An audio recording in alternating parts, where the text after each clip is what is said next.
Bupati Empat Lawang Jonci Muhammad menghadiri pemusnahan barang bukti perkara tindak pidana umum yang telah memiliki kekuatan hukum tetap bersama Kepala Kejaksaan Negeri Empat Lawang, Sumatera Selatan.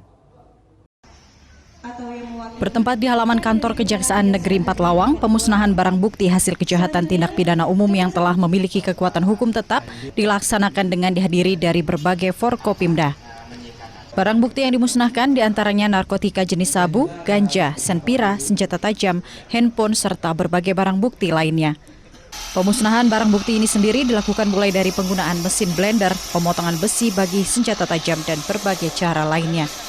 Kepala Kejaksaan Negeri Empat Lawang, Eriana Ganda Nugraha menyatakan pemusnahan barang bukti ini merupakan bagian dari eksekusi, mulai dari penangkapan, penyidikan, hingga proses pengadilan yang sudah berkekuatan hukum tetap. Ini merupakan suatu tugas dari kejaksaan. Sebagai jaksa, melaksanakan putusan hakim yang sudah berkekuatan hukum. Bupati Empat Lawang Jonci Muhammad menyatakan dengan adanya kolaborasi Forkopimda di Empat Lawang, ia optimis Empat Lawang akan maju ke depannya dan semoga tidak ada lagi kejahatan di daerah ini. Kegiatan pemusnahan itu bahkan menjadi saksi dalam rangka pemusnahan ini. Tadi mudah-mudahan dengan pemusnahan ini ke depan saya berharap tindak pidana narkoba kita ini di Empat Lawang. Dari Empat Lawang, Amri Wijaya, iNews melaporkan.